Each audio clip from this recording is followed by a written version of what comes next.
42 years ago, Dr. Henry Kissinger, the known war criminal, was Secretary of State in the Richard Milhous Nixon administration. And he authored National Security Study Memorandum 200 that remained classified for several decades. In that memorandum, now publicly available, they talk about using food as a weapon and as a tool of social control. Not a new idea. The Romans had carried it out, so had the Babylonians, the Egyptians, the ancient Chinese. It's known as siege. Control of food, control of water, you control a population. But his aim wasn't just to use it for control. His aim was to use it for depopulation, to ship the West toxic waste to the third world. That was just one of the sickening ideas in the declassified portion of this memorandum. Fast forward to 1992 in the Rio de Janeiro Earth Summit in Rio de Janeiro. There, globally, we saw the planet codify a plan to not push for expanding human wealth and expanding human success and expanding the living standard, but to reducing it and setting up a society based on making the people poor and setting up a global structure where having children is next to near impossible. That is the world we live in. If you go back to 2007, the British Ministry of Defense came out and echoed a Department of Defense report from here in the U.S. saying that beginning in the year 2016, right through 2020 to 2030, that they believe there would be massive multi-100% food price increases worldwide. And that during that global meltdown, that there would be incredible social unrest that would depopulate much of the earth.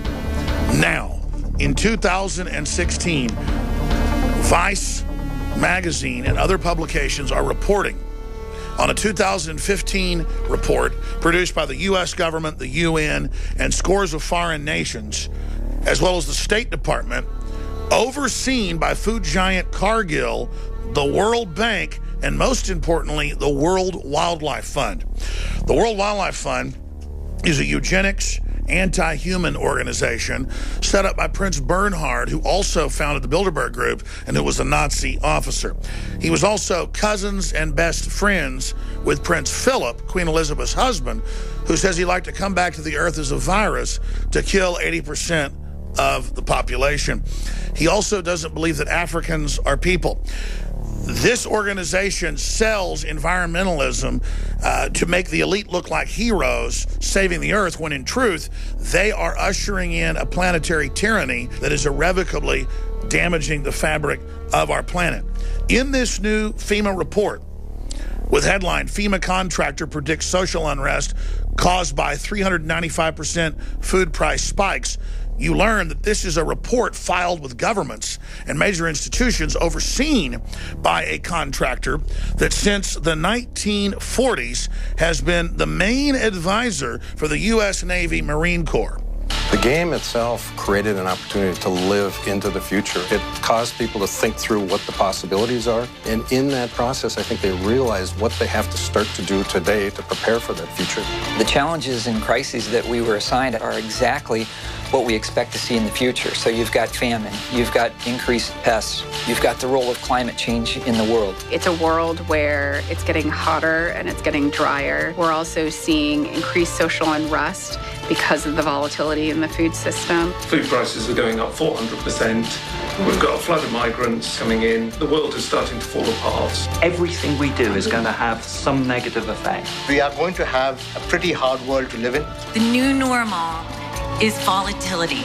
You need to read the report and the articles about the report for yourself, because it fits in to the Defense Department report now from about 8 years ago, 9 years ago, and to the British report, where they're acting like, oh, this is terrible, but we believe this is coming from all of our experts.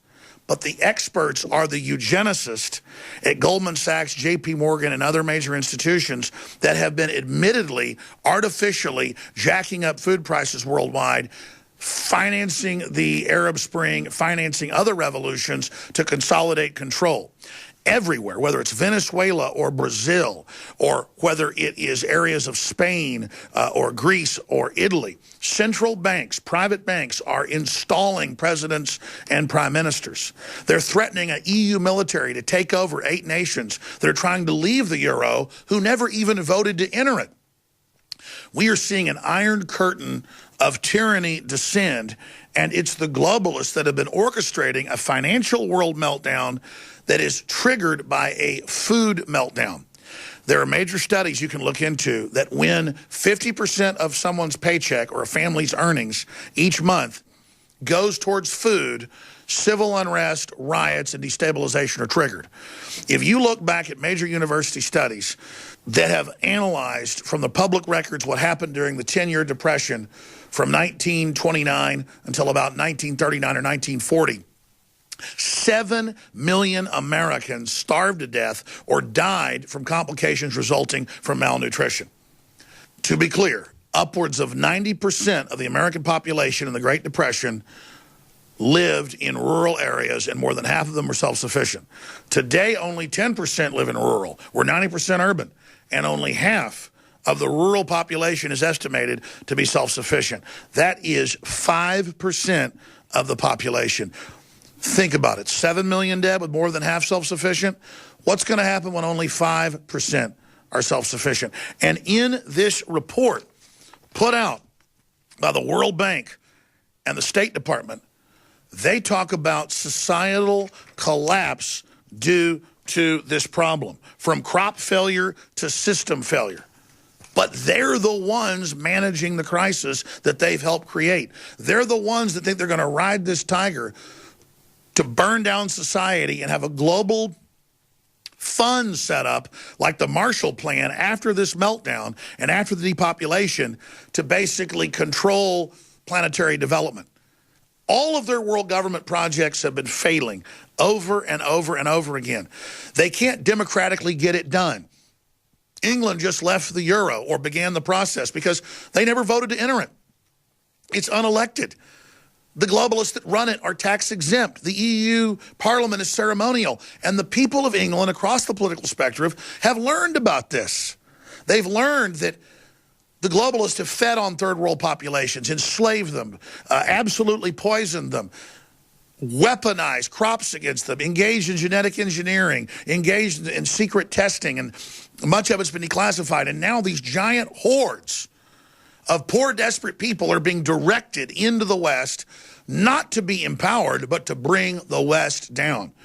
This is the sabotage of the carbon taxes. This is the sabotage of the globalist program. This is the essence of what the New World Order is trying to do to society, to make you so poor and pathetic they can dictate the terms of your total surrender. Remember Obama a few years ago when he traveled to Africa? And he told aspiring Africans who were looking up to him as success, he said, you can't have air conditioning or a car. If everybody's raising living standards to the point where everybody's got a car and everybody's got air conditioning and everybody's got a big house, well, the planet will boil over.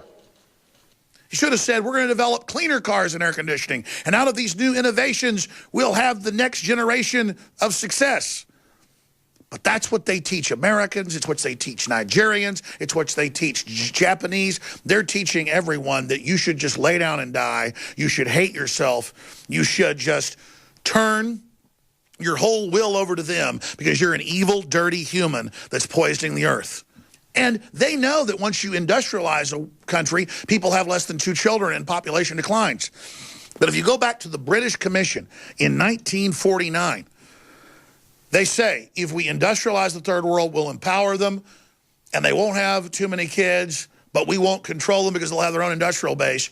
We move to let them overpopulate, then use them as a political weapon, exploit them, and then use them to conquer the West once their populations balloon. This is a cold-blooded plan by the most wicked people the world could ever imagine. This is the ultimate divide and conquer, great game, play one side off against each other system, and it's absolutely a threat to humanity. Food riots now have killed yet another Venezuelan.